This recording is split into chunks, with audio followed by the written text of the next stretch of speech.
everyone. Today we have our another new episode, and we have our debate. Very important debate today. We will do debate on self-driving cars. Our topic today is our proposal. This house believes that self-driving cars ever be 100% safe. We have our government side. From the government side, Professor Rob and Mr. Marshall, and from the oppositions, Professor David Smith and Professor Donald. And we have our expert panelist. He will be analyst for today's debate. Professor Paul, already Dr. Talib Rafael also informed me that he will join today's debate. He is very interested about today's topic. So first, I would like to give chance our Honorable Prime Minister of today's Parliament, Professor Rob. Thank you, and thank you for having me. Apologize for the rough wording of our statement, but however, this House believes that self-driving cars, I'm going to add the word can, ever be 100% safe. Let's look at the statistics surrounding automobile fatalities and injuries. About 32,000 people.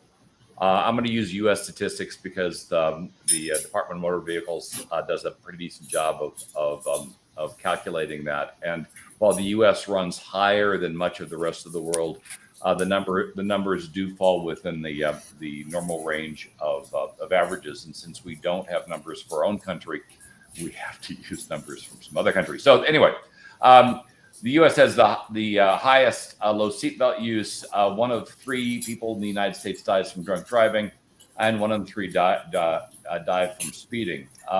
Since the implementation of anti-lock, traction control, and other technologies, the U.S. has dropped 31% in terms of injuries and deaths. I should point out that the other countries in the world have dropped 51%, indicating there is a behavioral difference, and when the technology is relied upon as opposed to overridden, it can work quite a bit better. Now, this is with the human driver involved. I should point out that half the drivers killed in accidents were killed because they didn't wear a seatbelt. Certainly something that we can mandate and have certainly put in place laws to assure, but we could make the penalties higher and address a significant portion of the existing death without ever implementing autonomous cars. But we're trying to get to 100%.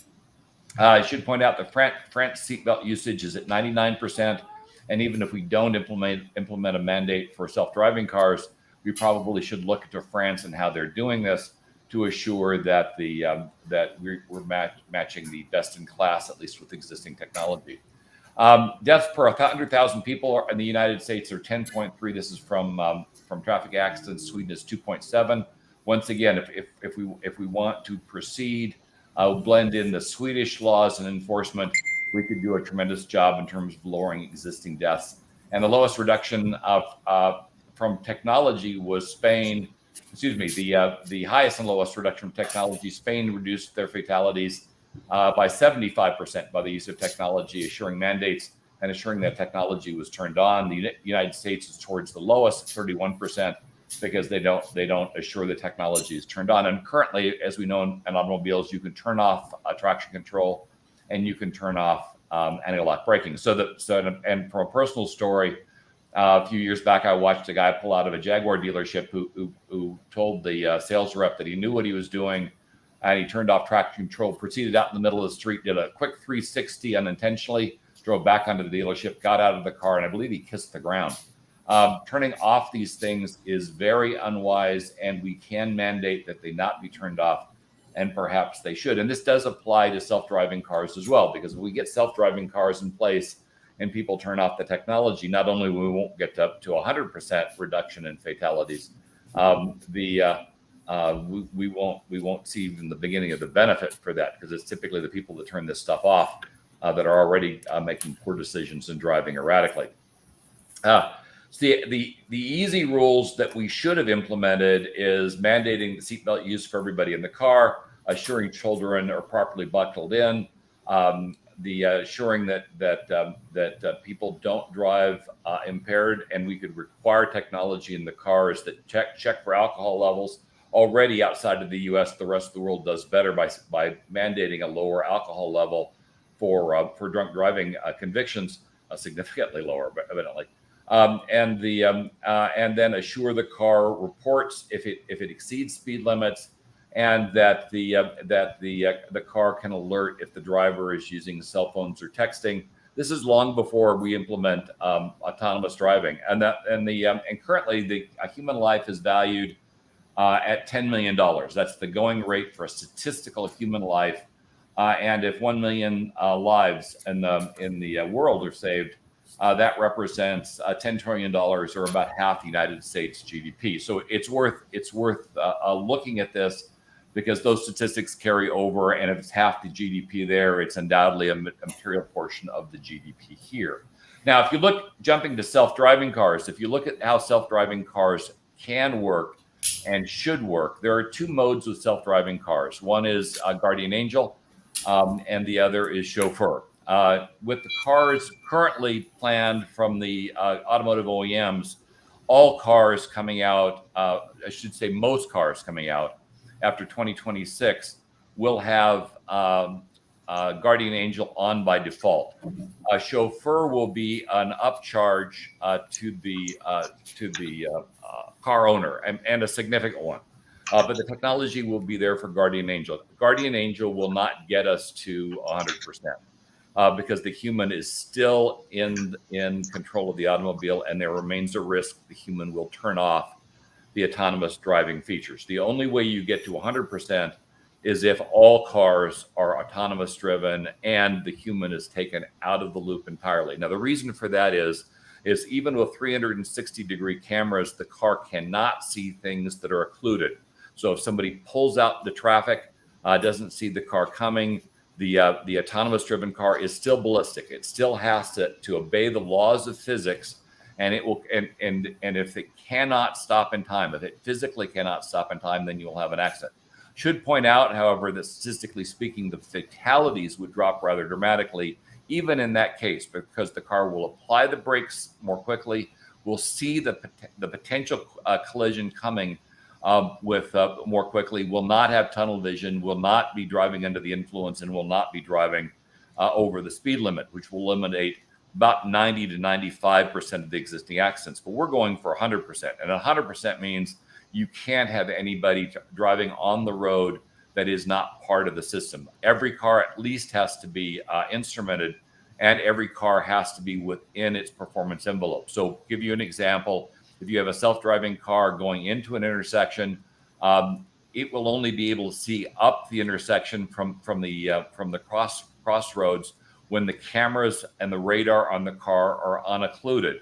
And so if a car is approaching from outside the range of the cameras and the radar, it will not see that car until that car crosses over, and those cameras will pick it up. However, if a majority of cars, a critical mass of cars, have the technology, the cars around the speeding car will see that the car is approaching the intersection at speed, and will notify your car that there's an impending collision, and your car will stop, avoiding the collision, and will notify all cars behind it that have the technology of this problem, so no other car will be hit.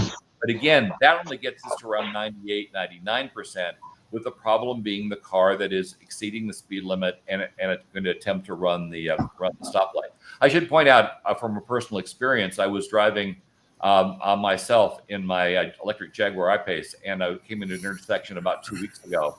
Light turned green. I proceeded in the intersection, and a semi truck ran the light, missing the front of my car by about a foot. And what helped is the car alerted to approaching cross traffic. As its sensors saw it, I was able to apply the brakes in time. Did not fully enter the intersection, and the semi truck, which would have clearly killed me and my wife if it had collided, the geometry between the physics between a semi truck, a fully loaded semi truck, and any car hitting you, T-boning you is not good, and survivability is very low, even with side impact bags. With regard to side impact bags, the technology also allows for those bags to be triggered prematurely when they see the accident approaching, and so the bag can be fully inflated by the time the opposing vehicle hits, as opposed to inflating. So that can lower injuries as well as fatalities, because we've had problems in the past where the collision occurs, the body is already moving forward, the bag explosively inflates, and the connection between the human and the bag has been crippling and even rarely terminal. So by allowing the bags to pre-inflate before the body moves forward does lower the chance of death and critical injury, though you're probably still going to have a black eye and a broken nose. In the end, to get to 100%, we have to have 100% of the automobiles and vehicles on the road by using this technology. But it is possible. Now, let's talk about the underlying technology itself and talk about why it works better than human drivers. The technology is initially trained in simulation and then eventually trained on the roads. In simulation, you can do years of training in hours at computer speed. And so the cars, as they enter the road, will have the equivalent of decades of driver training. They will never be impaired. They will never overdrive the speed limit. They will never overdrive their sensors. And that is how we get to 100%, is the car themselves never goes ballistic. And preventing the car from going ballistic is critical. And the way we keep cars from going ballistic is the cars all talk to each other. So if you hit a situation where you have ice, where the car's control structures are not capable, the car will always know about that coming on. And the first car that arrives might hit that ice and problem, but the following cars will not. And since it will be driving at speed limit or below, and in ice, it will drive below speed limit because it knows the friction surfaces cannot handle the speed. You might still get an accident with that first car, but it will not be fatal. In fact, chances are it will not even be an injury accident because the car will not be doing all the things that typically call fatal and injury accidents, which are speeding, driving under the influence, driving distracted. And that's not what an autonomous car does. We get to 100% when we get to critical mass on autonomous, we get to 99% when we get to critical mass on autonomous cars. We get to 100% when we get to 100% of autonomous cars, with rules and regulations that require that autonomous system needs to be on all the time and that the human driver is out of the loop.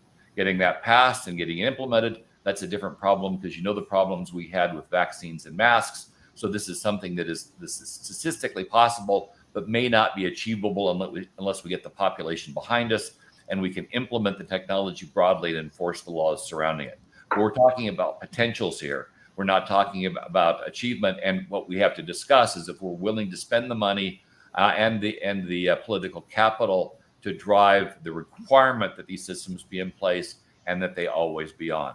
That's where the government stands. Thank you, Professor Rob. I remember which side I was on. Yes, thank you. Now I request our honorable opposition leader for this parliament, Professor David Smith.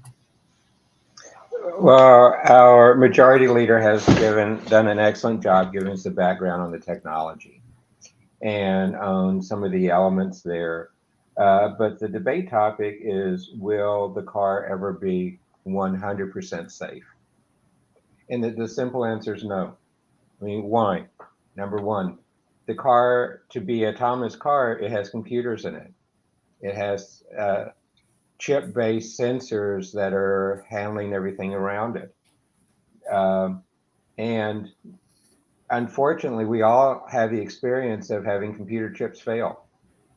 And if I'm in a level 5 autonomous vehicle, or even a level 4 autonomous vehicle, and the computer chips fails, guess what? I'm out of luck.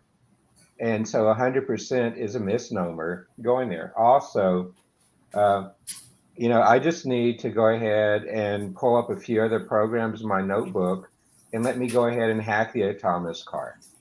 We've already seen many, many examples of autonomous cars being hacked. We've seen people on national news programs and international news programs going in and taking over a car in less than 4 or 5 minutes and being able to control that car. Will our autonomous cars ever be 100% safe? No. The majority leader mentioned the fact that really, to be 100% safe, every car in the road would have to be autonomous. If you go and look at some of the surveys taken and look at the statistics on that, we're seeing that's not the case. That almost half the people say they will not drive in a fully autonomous car. you see others there where you see uh, the safety standards coming out in place that still do not meet it. You would have to see a fleet of over 100 cars driving almost 300 million miles without a failure to meet today's safety standards, and we just haven't done that yet. So we're seeing the pieces go there. Let me just pull up one of my statistics here that I just find so interesting. If you look at some of the proof of concept efforts that have been put in place around autonomous cars, to get to a level 5, it's going to be really difficult. There was a survey done last year by the American Automobile Association, and 71% of the United States drivers said they would be afraid to ride in a self-driving car. That's a level 4 or 5 self-driving car. So let me just take and extrapolate that number again. If I just take the United States by itself and extrapolate that entire estimated number of licensed drivers, that comes out to 175 million Americans that have that qualm about doing it. Now, are some of those extreme? Yes. But if you even look at other surveys that are there, and they're saying that 41% of the people stated that they would not even ride in somebody else's car if it was self-driving. If you look at the Deloitte survey last year, the number of people who trusted autonomous cars dropped by 8%. 61% of adult internet users stated they wouldn't feel comfortable being in a self-driving car with no manual option in it at all, according to a Brookings Institute with their survey last year. So there's a lot of interesting numbers out there. I don't believe this number at all, but a recent survey said the U.S. public said they don't believe there will ever be a level 5 autonomous vehicle. I think there will be, but I don't think we're there yet, and I don't think there will ever be 100% safe autonomous vehicle. Yes, humans have accidents, humans have errors, but so does autonomous cars. Now, if I'm in a perfectly clean road, no fog, limited other visibilities, no ice on the road, as our majority leader stated, I personally have no problem in an autonomous car because I've seen it. But the real key thing in here is the 100%. And I don't see it. Many people are afraid of flying. Is airplanes safer than driving? Yes. Is it 100% safe? No, we still have airplane crashes every year.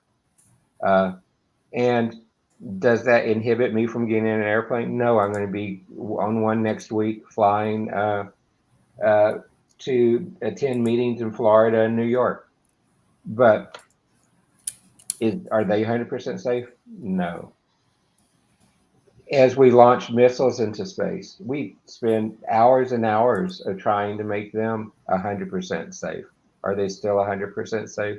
No, we just recently saw several instances of rockets failing to reach orbit, rockets terminated with self-destruction sequences after launch, rockets blowing up on the pad.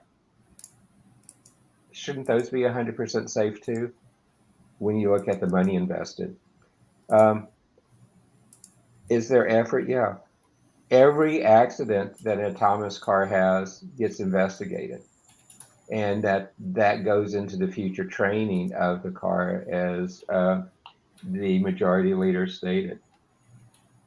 I would love to see the training accelerated. Simulation, as Rob talked about, are really good, but we've all been in instances where things went wacky in ways we never anticipated. I loved his example of the car not running the intersection.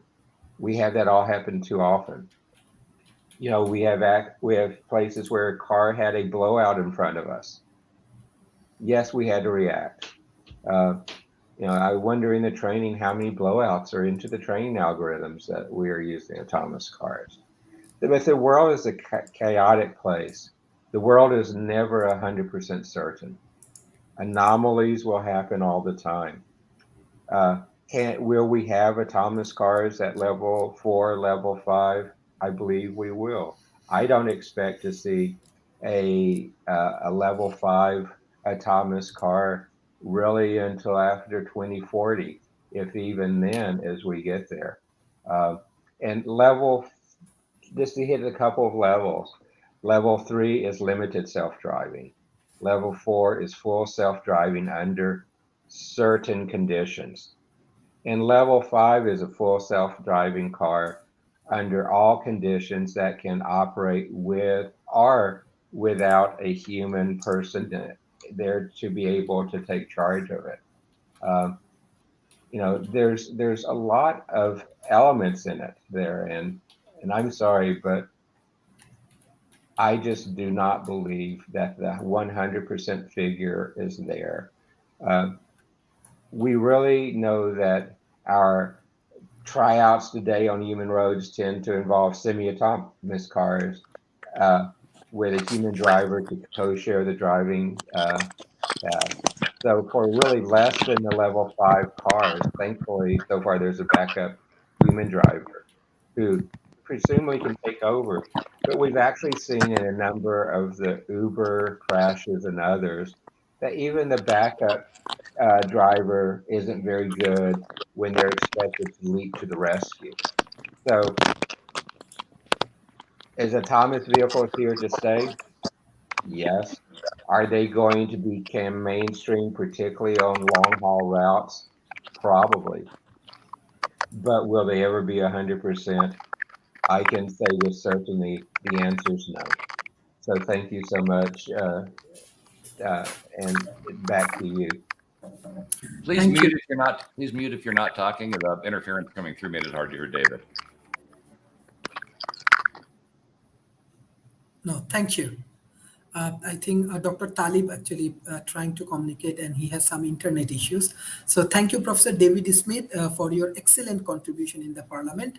Now I request our Honorable Roads and Transport Minister, Mr. Marshall. Thank you, Sharif. To support our position from the government's point of view, I still hear a lot of transmission. Sorry. Somebody needs to mute. I don't know who it is. But anyway, so basically, as our Prime Minister pointed out, we modified the statement that was originally purported for this debate, that it is not, nobody's 100%. Nothing in life is 100%. Even when we launched when the United States launched people to the moon, it was not considered 100%. So I think the misperception of 100% is a grave injustice for lowering the traffic accidents, and that's the purpose of this autonomous car movement, is to lower the amount of deaths and fatalities and injuries for not just the people in the car, but people outside the car. As an example, I noticed that the Honorable Opposition stated, used the data from the United States. So I looked up in New York State alone, and not just the entire United States, traffic accidents. There are a lot of traffic accidents that are high incident rates of people being hit by cars, of cars hitting bicyclists, as well as motorcyclists, as well as pedestrians. So what we do believe is that self-driving cars, when fully actuated, as our Prime Minister has stated, and we will wish to mandate in our government. We are not the United States. We're a small country. Our population is different. We have different cultural attitudes. So one of the things that our committee in the government is going to be proposing to add to our legislation is what is known as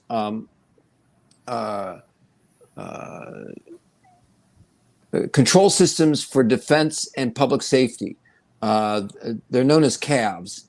And a CAV is a system that has geospatial awareness data in it, traffic awareness data in it, and fleet awareness data by all the vehicles and motorcycles, any vehicle that's out there that has this data on it. And we would mandate that all the vehicles have this. In order to do that, we would require it, and under our legislation, that this CAV system would be operational in order to collect the situational awareness data from a number of connected sources to build and maintain an off-board operational picture that gives the CAV superior beyond line of sight capabilities. As our Prime Minister pointed out, that current technology is particularly line of sight or radar oriented. But there is new technologies out there, a number of providers out there that we would put out a proposition to entertain to become able to supply to under law these CAVs, these systems that are operational and that would reduce the amount of accidents asymptotically. In other words, close to zero. It's never zero. That's what asymptotic means, but it's never zero, but it's very close to zero. And right now, compared to the current traffic accidents in our country versus the United States, we have a high incidence of traffic accidents because of the people that drive more like Italian drivers than U.S. drivers. And so there's a high incidence of traffic accidents in our country, and our mission is to reduce that. And we believe that autonomous vehicles having these key capabilities, advanced monitoring and guidance of the CAV operations, highly configurable action plans for automatic execution of guidance commands, distributed microservice backend architecture that facilitates integration and extendability that the current systems do not have. We believe if we have that type, those attributes and capabilities in place, the amount of the likelihood of the population adopting a self-driving car will escalate tremendously. And maybe our country will be a symbol for the United States to look at as an example of how we can reduce traffic accidents tremendously. Our automated detection and hazard mitigation systems, built-in data connectors using international and de facto standards, and developed and optimized for cloud deployment and production for our government and our country would work very well. What I like about this is a lot of the providers of this technology are defense contractors around the world for systems that are used in other deployments and that can be accommodated for these autonomous vehicles. So if we use these systems, and we're going to write the rules and run it up the chain for legislation in our government, we believe that our Prime Minister's statements would be validated and true, and that the government would then be in a position of safeguarding the population and not creating a system of threat. Now, it's understandable that when people adopt something new, in the beginning, very few people believe in it. But as it becomes more widespread and shows the efficacy or the ability to provide safety, and in this case, safety and lowering the accident rate and lowering the autonomous rate, people will adopt it. We've seen that in all kinds of technologies and all kinds of things. So just because in the United States people don't believe in it doesn't mean that our population won't believe in it. And our population has a high incidence of traffic accidents, far higher than other places in the world. And so our goal is to safeguard our citizens, give them a sense of security, and be able to go from one place to the next and lower the incidence rate. One of the problems that we have in our country, as well as in the United States, is that a lot of accidents are caused by drinking and driving. So not that we still don't want people to drink and drive, even in an autonomous car, but because we don't want them to turn anything off, but you never know. So what we want to do is we want to educate people about drinking and driving, and even in autonomous cars that could be an issue, because if people try to override the system, it's not good for the incident rates of accidents occurring. And again, accidents don't just occur because of autonomous driving. The statistics provided by the opposition are good statistics for the current situation in the United States, but don't really apply to our country. What our country needs is the most up-to-date technology and safeguard our citizens. It will be paid for, by the way, in the premiums, the insurance premiums that we have right now in our country. Our insurance premiums for auto insurance right now in our country is much higher than the United States, and we need to lower those insurance premiums, which will save our citizens tremendous amount of money. That money could be allocated for other purposes, such as vacations or food or educational purposes, instead of trying to pay out insurance rates for the high incidence of accidents and deaths that we have in our country. So it's our proposition that our committee will be proposing this CAB amendment to the autonomous driving statutes that we are putting forth in Parliament, and we would like to see that the opposition actually join us to vote for it to save our citizens both money and their lives and their health. Thank you. Thank you. Now I request a deputy leader of the opposition side, Professor Donald. Well, I am a fan of science fiction. I really learned to read by reading science fiction. That was my go-to reading. Actually, my dad had me read comic books at first. I loved comic books, and I graduated to Heinlein and other science fiction and read it voraciously. And I think it's wonderful talking about science fiction here. I also appreciate Rob's discussion of seatbelts. I was very seriously injured. I'm old enough that people really didn't wear seatbelts at all when I was a kid. And I was seriously injured in an accident by not wearing a seatbelt. So I'm a very big proponent of seatbelts, but they don't really have a lot to do with self-driving cars. Right now, I think self-driving cars are a wonderful, wonderful idea, but they're nowhere in the world are we anywhere close to being able to have them. Interestingly, one of the people that's one of the biggest proponents is a kind of almost like a carnival barker named Elon Musk. One of his latest, I've got to give evidence for it. He got up and was telling what a wonderful person he was, donating Starlink terminals to Ukraine. And it came out today that he wasn't donating them all. The U.S. government was buying them and shipping them there. And he was trying to take credit for it. He basically has financed his company to a large degree by getting grants from the U.S. government. And he claims he's done a lot of things that he actually hasn't done. And there was a video made. If you look at the self-driving car things, they're incredibly secretive. In fact, it was years before Apple even let the world know that they were making. In Silicon Valley, we knew that they were doing it because Uber drivers and things like that would take people to this secret facility, and the people in the Uber cars would,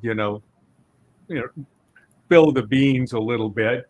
And so, other people in the Uber car, the Uber drivers would tell, and we actually knew that there was a self-driving car facility that Apple had there, but they're so secretive that no one really knows if they work or not.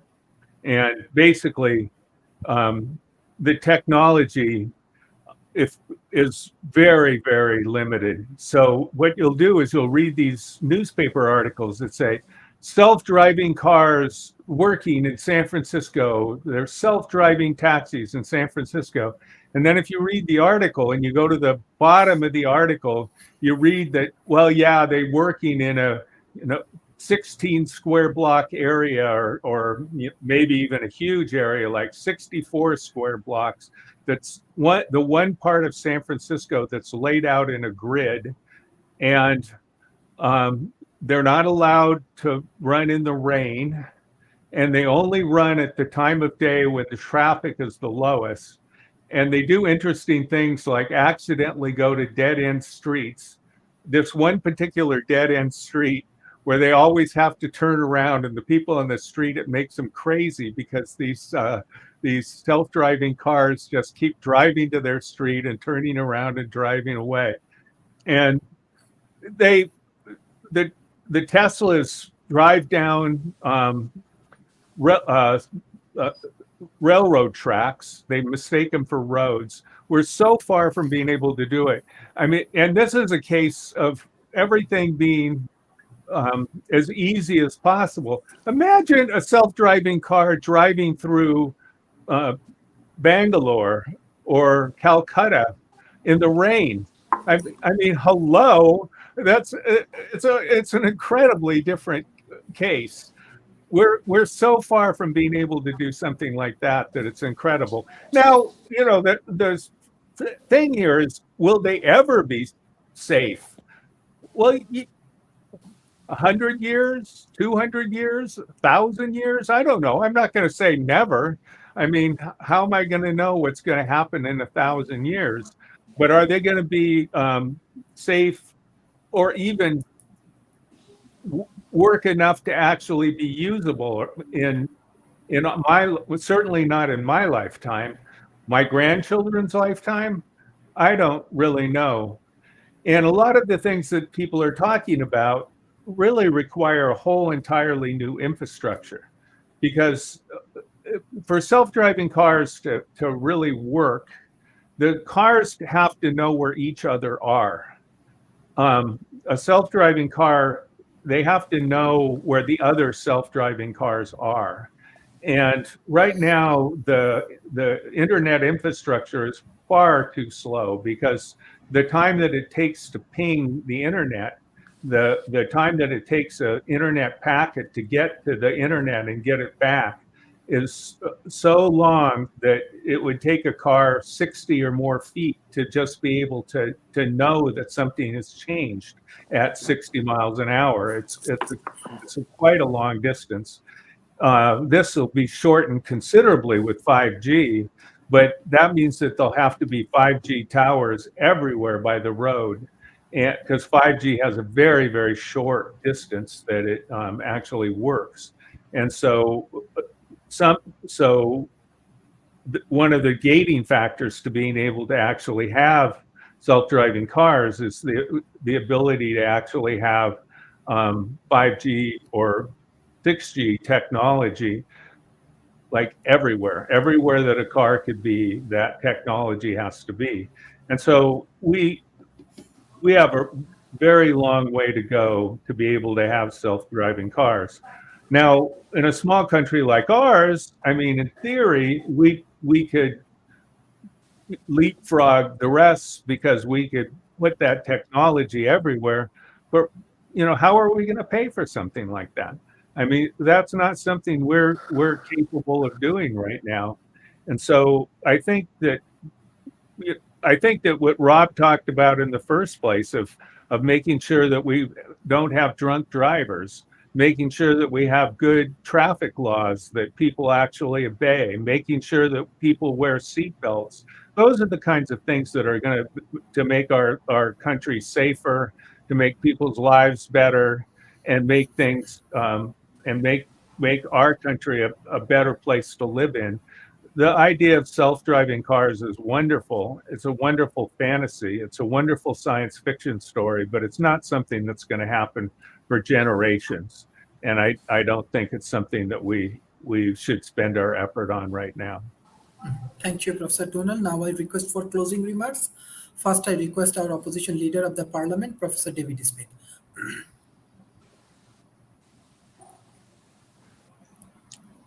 Sharif, thank you so much for the opportunity to present back like this. You know, the proposition is, will the self-driving cars ever be 100% safe?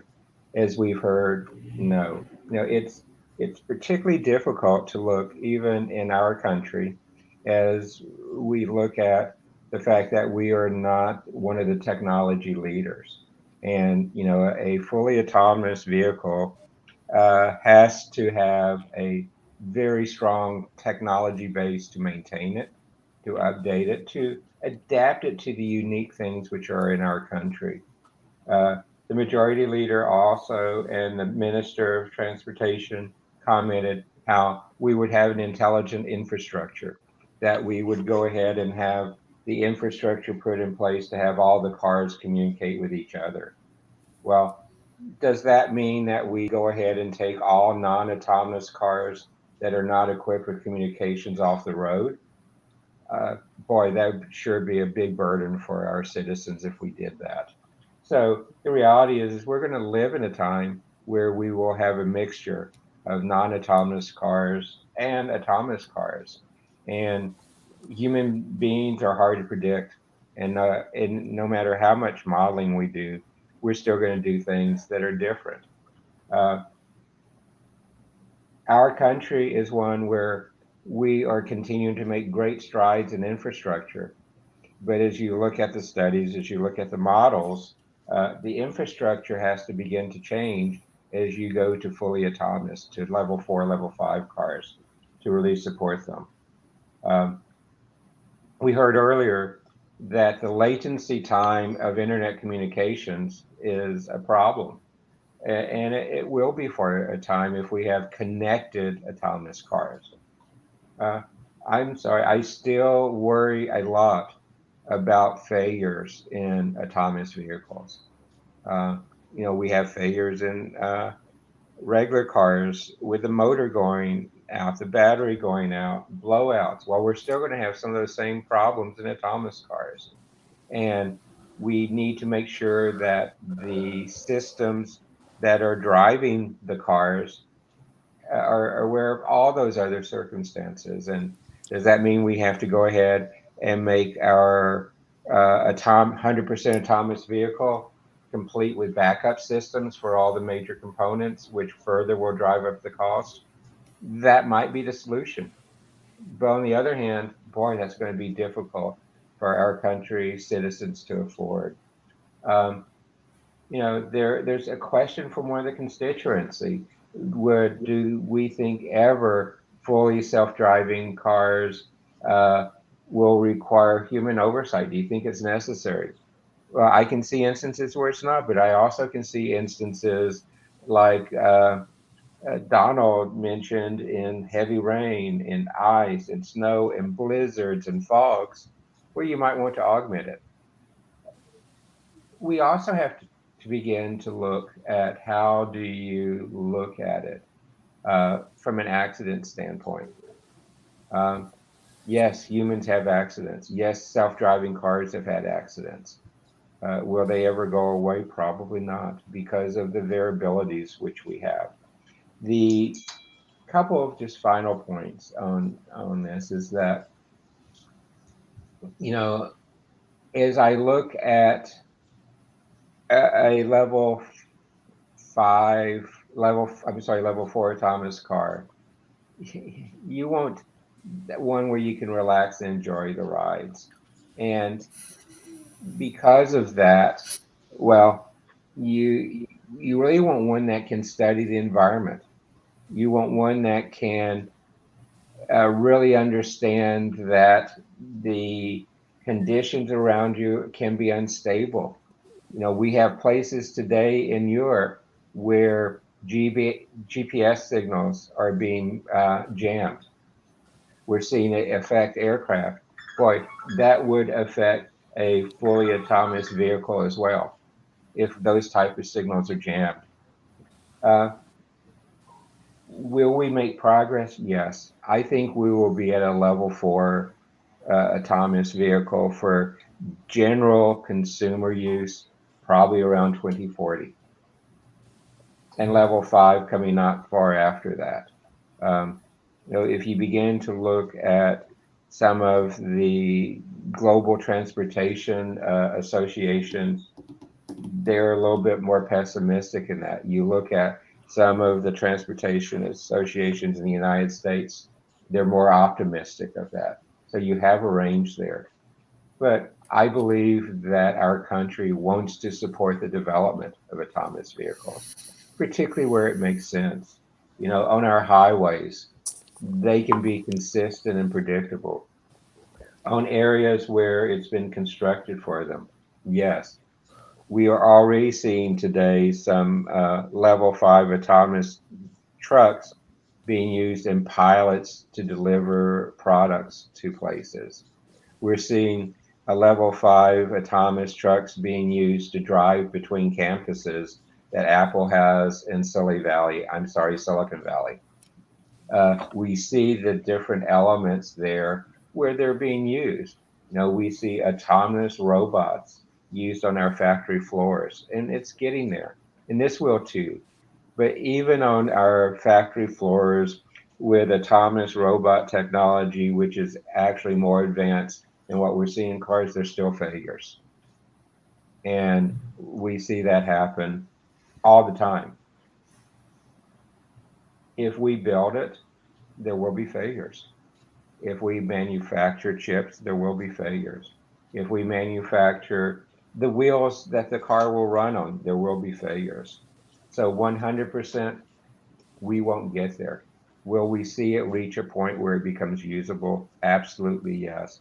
And things like what the Minister of Transportation mentioned, yes, those are absolutely necessary for our country to do.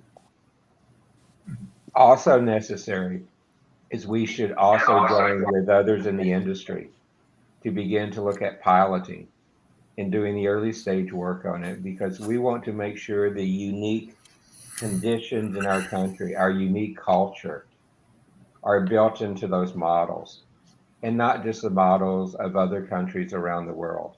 It truly needs to be an internationally programmed autonomous vehicle. And that is part of what's delaying the level 5 until so far in the future.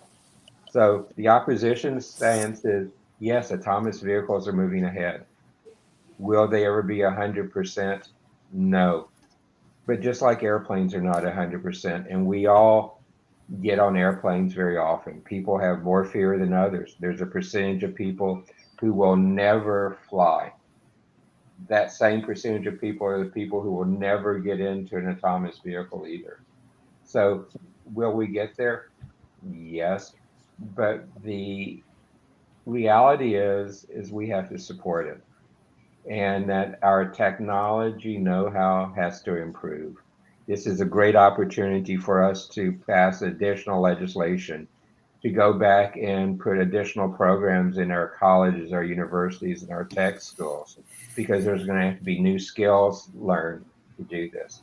I personally believe that's where we should start first, with putting our infrastructure, particularly our human capital infrastructure, in place, look at our roads, and then go ahead and move forward on legislation that would let us move up the scale of self-driving cars as our human capital base, our technology base, and our infrastructure base can adequately support it. So that is the position of the opposition. Thank you. Thank you. Now I request our Prime Minister of this Parliament, Professor Rob, for his closing remarks. Thank you, and thank you again for having me. I guess I'm the Prime Minister. I should just be thanking you guys for attending. Interesting comments from the opposition. So let's clarify some things. In terms of timing for autonomous cars, both Jaguar and Mercedes have announced availability of level 4 cars in 2024, with advanced level 4 cars coming out in 2026. So very near term. And when car companies make announcements, they operate within a 5-year development window. If the announcements are outside the 5 years, they're not very reliable. But if they're within the 5 years, that means they are in plan and will be structured. So you can rely on the fact that we will have level 4 autonomous cars on the road and in operation by the end of 2025, unless something breaks.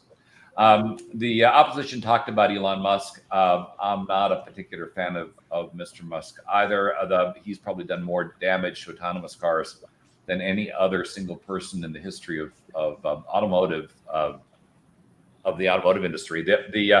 He called his level 2+ system autopilot, which of course it was not, and a number of people have died as a result of that misnomer. And Consumer Reports have come out and specifically told him he needs to change the name because it's causing accidents, and he refuses to do so. And that really kind of talks to the human element.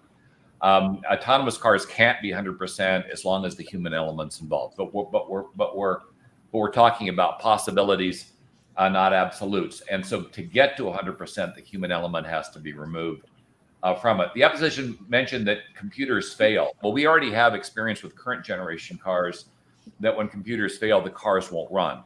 You don't start it. They do in-depth diagnostics before you start the car, and if the diagnostics fail, the car won't start. At best, you might get into lip-home mode where the car is functional at a fraction of its capability.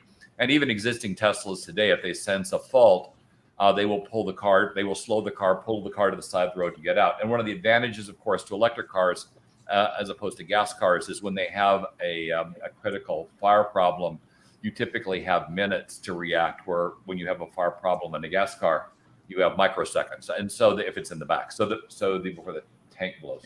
And most of the autonomous cars, virtually all the autonomous cars are going to be electric as they come to market because they're coming out with the electric roll. You talked about hacking the cars. Certainly, if you've watched a number of movies where they've had autonomous cars, the idea of hacking, including the movie iRobot, is a legitimate concern. But we have technologies like Deep Instinct out of Israel that can be used to identify behavior and shut the car down if the car just simply behaves badly. And these technologies are being reviewed because the liability flow for for autonomous cars has not been fully vetted, and the car companies are concerned about the liability flowing to them. Now, there have been several comments about level 5 autonomous cars, and when they'll be available right now, 2030 is the target. I should point out that's not a technology limiting target, that's a regulatory limiting target, because to get to level 5 autonomous cars, governments have to agree to allow them on the road. The United States just did pass a law allowing them on the road, but our country has undoubtedly not, nor have other countries across the world passed those laws. And getting those through approval will be the gating factor for level 5. But we'll have level 5 capable cars on the road before 2030. It just they may not turn that feature on if the laws do not permit it. My partner in crime Mr. Marshall did mention cabs. To get to 100%, you have to have cabs. You have to have sensors that extend beyond the sensors of the automobiles because you're going to have situations where it's night, where you may be the only car in the area, so you can't rely on the sensors of other automobiles, and their street sensors will have to flow through. I do want to comment a little bit on science fiction, only because that's also how I started reading, was in science fiction, and was a huge fan of the genre. But we do have to separate science fiction from fact. There is a blending, though, of a mechanism called science fiction prototyping, which has been used in some parts of the development out of DARPA for electronic cars. The U.S. government actually uses science fiction prototyping to anticipate problems that we may not have realized for autonomous cars, and do recognize that with full simulated testing, we are testing against automotive failures, flat tires, blowouts, and critical system failures. That's the advantage of being able to do these things in simulation. You can do thousands of hours, effectively 24 hours per day, 7 days per week, 365 days per year testing, and you can do that in hours and days as opposed to weeks and years.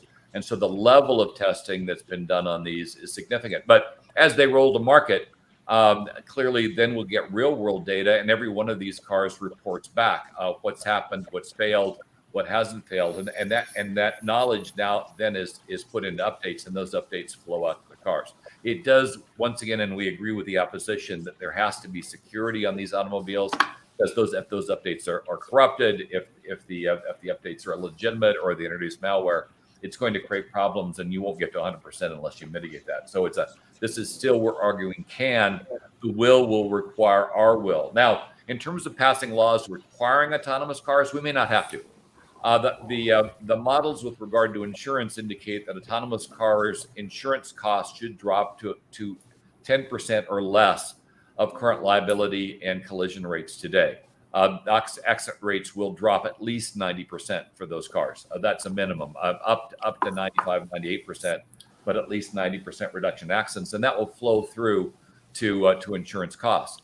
Conversely, however, because a human driver entering the system now becomes an anomaly, and now a human driver could cause accidents with multiple cars by entering the system unannounced, Insurance for human-driven cars will go up dramatically, with some estimates indicating that human driver car insurance will go up in excess of 10 times what people are paying now, and that cost will drive behavior. If you can't afford to drive a car on the road, you'll either take public transportation, or you will get an autonomous car and leave the system on. We do believe that insurance companies, if they find you're turning off your autonomous car system, will know you turned off your autonomous car system and will charge you appropriately. So it may be self-regulating. The insurance industry went into turmoil last decade when they suddenly saw their insurance premiums dropping precipitously with the introduction of autonomous cars as accidents went down, but with the realization that human-driven cars was going to go up more than enough to compensate for it. They recognized that they did have time, because it's doubtful we'll get to critical mass on autonomous cars, which is where that 2040 date might become more important, until around 2040. Now, the opposition has pointed out we don't have the ecosystem for this, we don't have the money for this, and that may be the fact. But we're talking about what is possible if we fund it, not whether or not we will create that technology here and whether we will fund it. That's what we're going to have to debate, whether it's worth the money to put in the infrastructure, whether it's worth the money to support the autonomous cars that will be coming into our country or not. And we'll have trade-offs. At $10 million per person, we'll have to do the math and decide whether or not it is worth our investment in the infrastructure to cover the autonomous cars. We had a number of questions that came in from folks watching this. And one was, why should self-driving cars be illegal? They should only be illegal if we determined they were unsecure, if the technology was unreliable. So people are presenting Tesla's, for instance, autopilot as it exists today as autonomous driving, and were to remove the steering wheel, that would be problematic. That practice should be illegal. Any autonomous car system that is not secure, any autonomous car system that is not up to specifications, any autonomous car system that in and of itself is unsafe, those cars should be illegal, and they should be blocked from the roads, because they could be very damaging. I mean, consider a situation where somebody was able to remotely start an autonomous car and take it on a joyride, which certainly is scientifically possible, or technologically possible, but should any car that has that capability associated with it should be banned and outlawed. So those kinds of cars should be illegal. Self-driving cars require human oversight. Do you think that's necessary? I'm going to say not only is it not necessary, it probably should be illegal. And let me explain why. Initial tests that were done with self-driving cars in the first part of this century had people in the loop. And we quickly discovered that people in the loop thing was not workable. And the reason we discovered that is you have a person that's sitting in the car is driving itself, and suddenly you get a catastrophic failure where the car system shuts down. The person goes from reading a book, taking a nap, watching a movie, and they get a fraction of a second to understand what the problem is, take control of the car, and do something appropriate to avoid an accident the computer cannot avoid. And every single situation which you had was a dead driver. So that if the car was at speed, the person cannot react as fast as the computer reacts. And so the solution now is to build in redundancy. If the computer runs into a problem that it can't determine or has a failure of some kind, the redundant system steps in and takes control because it can. Intel did a lengthy study on this and found out that with drivers in the car, they actually felt more comfortable with the autonomous driven car if there was no steering wheel, because they thought that if there was a steering wheel and there was a problem, they were going to have to jump in and do something, and it scared them because they didn't want that responsibility. So the determination now is for a car that is to be truly autonomous and self-driven is to remove the user interface entirely, because one, the human can't respond quickly enough anyway, and number two, it creates a level of concern for the person in that driver's seat that has to be mitigated, because because it'll put too much pressure on them, and it doesn't mitigate the underlying problem of reaction. So right now, the plan is for any car that has a failure like this, if it's still operational, to go to the side of the road, stop, and then in the interim have the redundant system take over in that particular case. Now, often what we've seen is the trolley car experiment used with autonomous cars. except they don't call it trolley car. And the trolley car logical experiment is where you've got a trolley, it's going straight, it's going to run over a couple of friends of yours. You can throw the switch, with which the trolley car will run over a whole lot more people that you don't know. And do you pull the switch or not? With the autonomous car, it's more of a case where the car is heading towards a school bus. It has a choice between hitting the school bus and killing the driver, or hitting the students that are next to it. That's a false argument, because the issue is with an autonomous car, to make that work, the autonomous car has to be overdriving its sensors so it can't see the bus, or it has to have some other physical problem where it can't see the bus and stop. And that situation will never occur with a properly automated, properly implemented autonomous car. So our role has to be, and the reason is because it'll never override its sensors. So it will always see the bus in time to stop. It will never be in a situation where it's driving too fast to miss the bus. If it can't see around the corner, it will slow until it can. That's the nature of the programming. It favors safety over speed, unlike a human driver who will favor speed over safety, because a human driver doesn't do the math. If you're driving down the road and you knew that driving 100 miles per hour down a road with blind corners was going to raise your fatality rate by up to 200%, you probably wouldn't do that. The autonomous car system absolutely will not do that. Where a human driver might. So it's a case of getting the driver out of the loop to make the system work, not putting the driver back in the loop. That has not worked well in test, and it won't be implemented that way, at least right now. Is it difficult for countries that have poor technological support to implement this? Yes. And we've had that issue with electric cars up to date. Electric cars go into areas where they don't have the capability to service and support them. You have electric car problems in terms of service and support. That's happened with every technology, even back to the turn of the last century. If gas-powered cars went in areas where there weren't mechanics and people understand gas-powered cars, you had a lot of broken down gas-powered cars. The same thing will occur.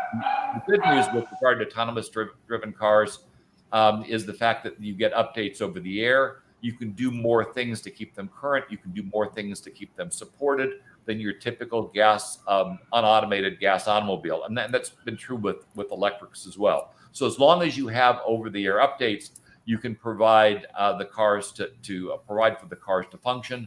But agreed, they're going to function more poorly in areas where they don't have the support. So in the end, where the government is electric autonomous driven cars can approach 100% effectiveness. Certainly 99.9% is achievable if the systems are in place, if the government systems are in place to monitor where we don't have critical mass of cars, and if you have a critical mass of cars and no humans in the loop, you can get to a 99.9%. Oh, one other misnomer with regard to autonomous cars and snow and ice and rain and the rest. That was a problem 15 years ago. Many of the systems were failing catastrophically in terms of those conditions. Now everybody is I should point out, when I say everybody's testing with those conditions, everybody's using the same platform to test right now. The entire automotive industry has flipped to NVIDIA's Omniverse system for testing because it's the most advanced in the world. Not everyone is using the full NVIDIA stack, which I personally think is a mistake, at least early on, because that when you value cost over safety, invariably you'll discover the limitations of that cost calculation. And until we get a full vertical stack, we can assure from the technology all the way through the hardware, we won't be able to get to that first 9. The second 9 and third 9 will invariably happen as the technology evolves, and there may be a case where we're talking about decades as opposed to years. But we can't. It is physically possible to get to 1.9 by 2040 at critical mass and with the sensors in place and keeping the non-autonomous cars off the road. By the way, prior models to showcase that it can be done is the horses and buggies. Before the beginning of the last century, the predominant way of travel was horses and buggies. Don't see a ton of horses and buggies now. Previous technologies have shown that you can remove them from the road reasonably quickly. We were predominantly internal combustion automobiles by the 1940s and certainly dominant by the 1980s. And the cars began rolling to market just shortly before the beginning of the last century. The same models will hold here, with the exception and accelerant of the insurance companies, because the insurance companies did not play a role with the horse and buggy replacement. That was more a case of blocking horse and buggies from roads because they were unsafe when driven next to automobiles. Here, with the insurance going up a 10x for human-driven cars and down to a 10th for autonomous-driven cars, at least the models would indicate once that hits, the changeover becomes pretty quick, with people that can't afford automobiles moving to public transportation, which the government would have to fund. Otherwise, people aren't going to get to work. Or provide a much heavier shift to remote work, which we discovered is viable during the pandemic and might be something we consider. Because another way to get to 100% of autonomous driving car safety is get a lot of people that don't need to be on the road, off the road, working remotely and virtually. And my chance of dying sitting in my desk today, talking to you virtually, is far less than if I get in any automobile, any vehicle, and any mode of transportation. One final thing we need to consider, however, is instrumenting our pedestrians, bicycle riders, and anybody that's going to share the road with an autonomous driven vehicle. If they're instrumented, the vehicle will always see them. If they're not, they could be occluded, and that would be a source of accidents. There are some real privacy issues we need to consider with both this technology and that technology, because once you start tracking your citizens to a granular level, there will certainly be concerns. Advantages in terms of if they get sick or fall or injured and finding them and getting them help. Disadvantages in terms of monitoring and government oversight. Big Brother becomes a big problem, and our citizens would be concerned about that. And do recognize autonomous driven cars are fully instrumented and can be fully tracked. In fact, have to be for these safety features to work. And that's a concern we will have to address and overcome if we were to get to that absolute safety feature. But the administration believes that we can get to 100%. The question that we now need to answer is whether we should get to that percentage, and that's for another day. The Prime Minister rests. Thank you, Honorable Prime Minister, for this Parliament. We have many. Can You're breaking up. you hear me? You're breaking up a lot. Yeah, Sharif is gone silent for a second here. So if you can all hear me, I'll I'll let you step in. give some analysis on some of these great points in this debate. So I think Okay, can you hear me? Yes, Sharif. No, Sharif, you're silent. We can't hear. Oh, he's gone. Okay, so He's gone now. So I think first of all, I think that we're having this debate because of that 100% number, right? If that number was, say, 99% or, almost 100%, we wouldn't be having a debate at all. So the question was well posed in order to have a debate, but it was not well posed in terms of, what we'll be able to achieve in the technology. So, it's clearly 100% is a goal. And no person would expect that we could reach it. I mean, all we need is, one counter case to, one accident somewhere in the world with self-driving cars, and then the argument is, yeah, it's not 100%. So, but we can get extremely close, and it's sort of a moot point. It's sort of irrelevant that if we get 100 or 99.999 or whatever. So, but I mean, it makes for a good debate. So there was one question about, looking 1,000 years into the future, maybe it'll take that long to have 100%. I disagree. I mean, you can look any distance into the future and it'll still never be 100%. I think that's pretty clear. Although it's a good goal. So the surveys on self-driving cars, let's look at, I bet you back in before the turn of the century, before we had airplanes, if they did surveys and asked people, will you fly up in the sky in a mechanical machine that weighs more than that is not lighter than air? And probably most people would say, no, I'll never go in an airplane. I'll never do that sort of thing. And then once the airplane starts flying, is developed, and then there's more and more airplanes, then of course just about everybody, flies. There's still some people that, have this tremendous fear of flying and won't go up in a plane, or haven't in their lifetimes if they're in some countries that don't have good access, or, airports or planes, or the money. But those surveys are pretty meaning. I mean, people just answer what they think at the time, and people change their minds. They see what other people are doing, they join the bandwagon and say, yeah, this is safe. And now flying planes is safer than just about anything else, any other mode of transport. As far as people disabling cars, disabling technologies, they can be given Darwin awards, essentially. I mean, Darwin, survival of the fittest, survival of, people that can adapt. It's not survival of the strongest, right? It's survival of people that can adapt to the situation around them. So these surveys aren't really that pointless. Now, we already do have a planet with complete 100% self-driving cars, and it's also 100% safe because people aren't up on that planet. And I'm talking about Mars. I'm talking about the rovers on Mars, right? They have to be self-driving because of the latency, and we've talked about the latency, being very, the latency of microseconds, or fractions of a second on Earth being a problem with self-driving cars. Well, the latency on Mars is, of course, much longer. So you can have the people in the control room watching this car going across Mars, and there's a cliff up ahead, and the car will be over the cliff and smashed on the bottom of the cliff before anybody on Earth recognizes that the car has done that. So there has to be a strong self-driving component of these rovers on Mars, the ability to recognize objects and hazards and avoid them. The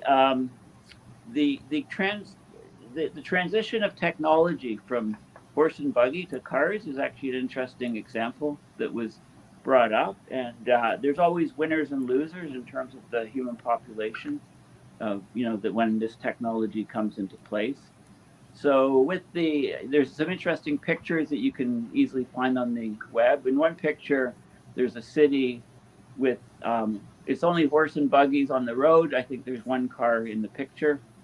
And then a few years later, there's the same street in the same city showing every vehicle is a car except for maybe one buggy. So the goal of the meme is to identify the car in the first photo and identify the horse and buggy in the second photo. And it turns out that they're in exactly the same spot in the city. So once you find one, you find the other. But there's also winners and losers. I bet the people that cleaned up all the manure, they were all out of jobs. They were probably all totally against cars because they were all out of jobs. Whereas the people in the city were, of course, clear winners because the smell went away and the streets were clean. But the trick for those technologies, whenever there's a transition, is to give the losers were the people cleaning up the manure, but they were actually winners. They just didn't know it because they lost their very, very terrible jobs, if you like, and they probably found much better jobs. Or maybe they were leave no manure collector behind, and there were transition programs to transfer them to different jobs. And I use this example because this is exactly what people are talking about with the fossil fuel industry, right? As we phase out fossil fuels, well, those people will be out of jobs, but they can be retransitioned and leave no fossil fuel worker behind. They can be transitioned to other jobs. Now, a couple things that a couple technological things that can happen that I'd be concerned about is something like a solar storm producing a huge coronal discharge in a Carrington event, because those events can disrupt all electronics on the Earth. So probably if such an event happened now, many cars would not operate because there's enough chips and sensors in cars when they're disabled. If they're disabled by a solar storm, then those cars probably don't operate already. But if you have totally autonomous cars, everything will come to a screeching halt. And depending on the severity of the solar storm event, it could take a very, very long time to, to manufacture new chips and get any of those cars running. Whereas, so the more complexity that we put into a system, the bigger the failure event can be, and the longer it can take to recover from that failure event. A couple other points is that Elon Musk, yeah, and of course he's going to have a lot of detractors. People are going to be against him, but personally, I think he's doing much more good than he's doing harm, and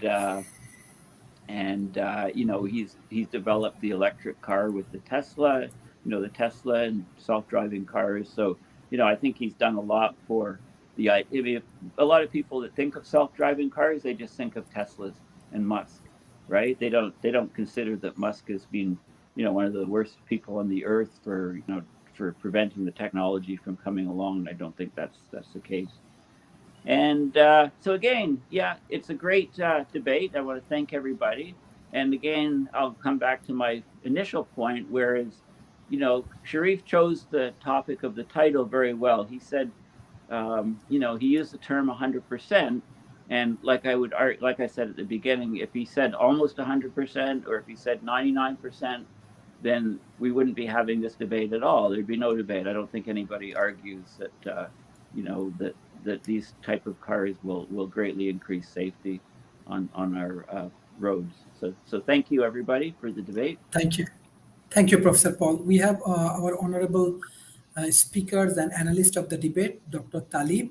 I think if you bring some developing nations' views about this autonomous vehicles, it will be helpful for our speakers, for our audience. Thank you so much, Sharif. I hope I'm heard okay. I have some trouble in the connection. I apologize for being late. I watched this debate with great enthusiasm. As always, Sharif, you've always touched the right button. And the World Talent Economy Forum is doing the right thing by concentrating on these issues. Now, I'm not the expert here. I'm the last one to be an analysis of this, neither with government or in the opposition. But I want to say something about technology. Technology is there to stay. Technology is not going to be stopped by anybody or anything at all. Technology will take over, whether we like it or not. And there will be a new world. As our previous speaker said, in the new world there are winners and losers. But eventually everything will settle down.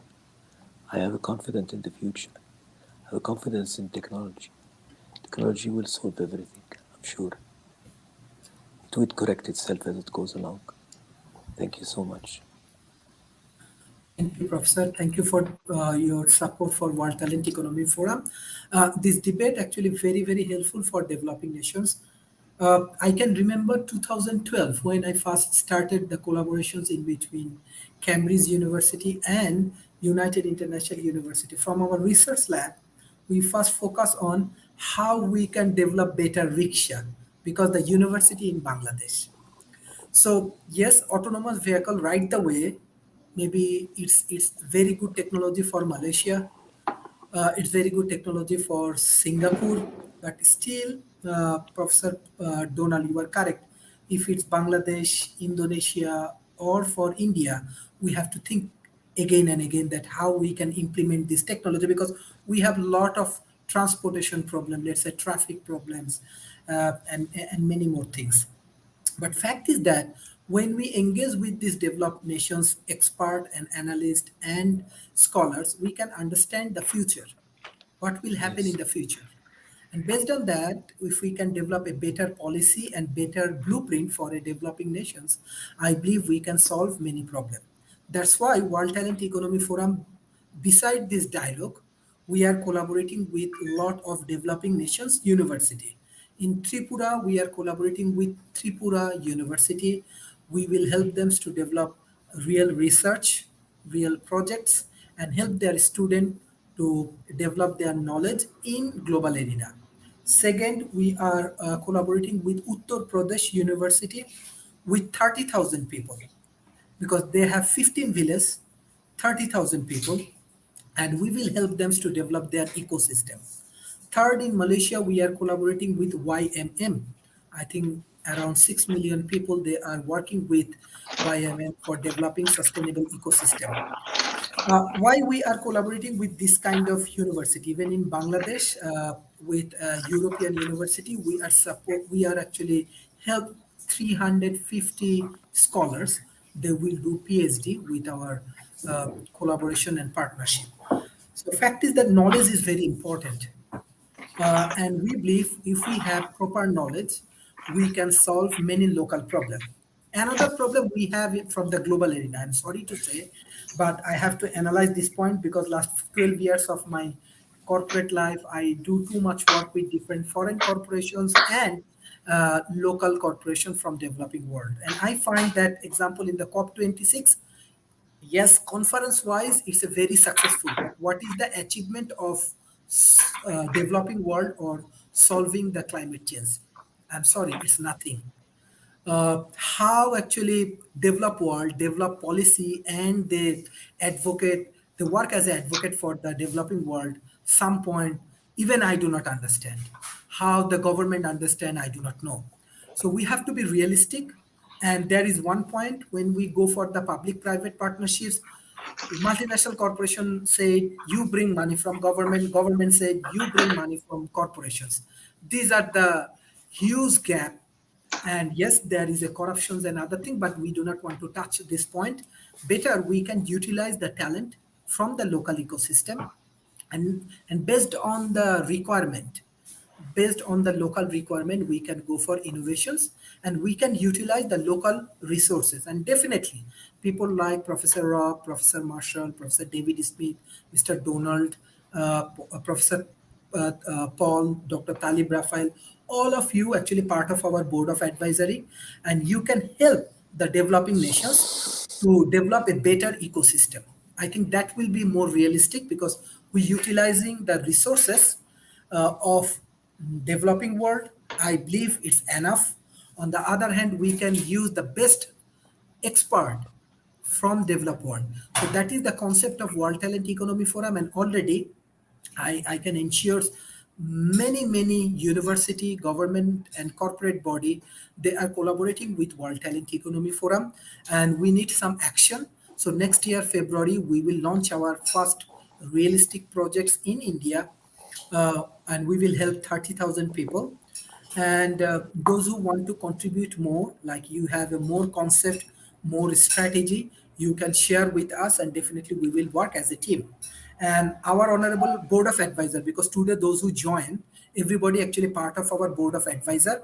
I'm sure the board of advisor, they are very experienced from their corporate level experience, from their government level experience. We have different expertise from corporation, from academia, and from NGO. So their experience is priceless. So I request our government, our largest corporations from developing world, if you have any kind of problem and you need solution and you need expert people from World Talent Economy Forum, you can discuss with us and definitely we're going to solve it. And already we are engaging with many realistic projects.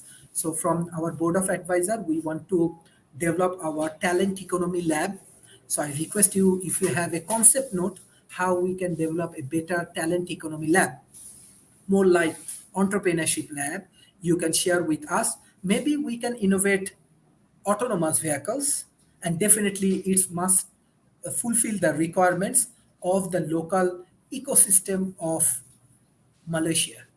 So that is our objective. So this way, maybe we can engage with more people and we can solve more local problem, but we need your active participations. Yes, this dialogue is very important because it's open our eyes.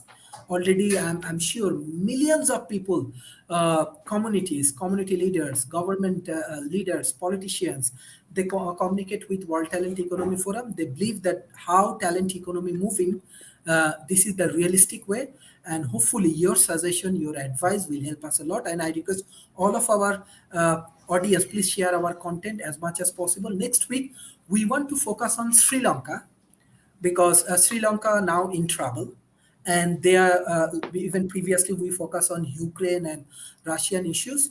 And from our speakers, if you have any innovative idea for economic solution for Sri Lanka, because we have very good audience from Sri Lanka, please share with us.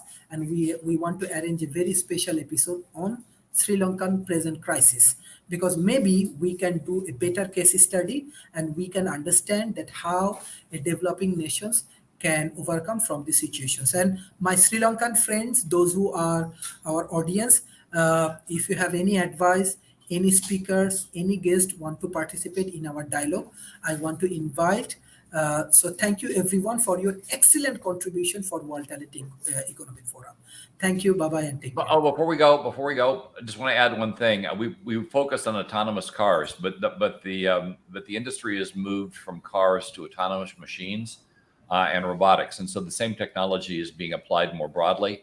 If you're an emerging country looking at the breadth, I mean, going into autonomous cars right now would be kind of pointless because you'd be chasing all the big car companies that are already there. But autonomous machines is largely unexplored, and so that's an area that there is opportunity and where you can develop industries locally to handle things from anything from delivery to mining, to sending machines in to handle explosives, to do things that are unsafe for people.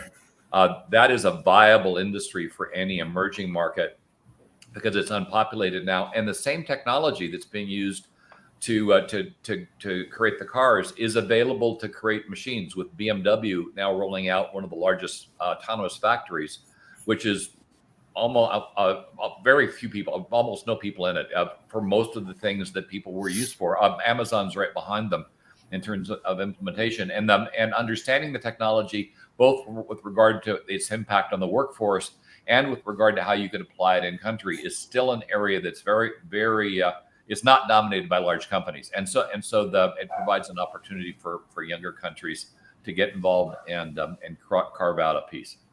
Thank you for your excellent contributions. And this is the way that we can develop national strategy. So that's why we are arranging this kind of dialogue, because we need to develop a national strategy, more realistic strategy. So yeah, our expert can understand how we can make a proper strategy for the nations. So that is our objective. That's why we develop this talent economy, and definitely we need more engineers, more talented people. So I invite all of our talented people, those who want to join as a fellow in World Talent Economy Forum, and definitely you get mentorship from our scholars, those who regularly join in World Talent Economy Forum. Thank you for your excellent contributions.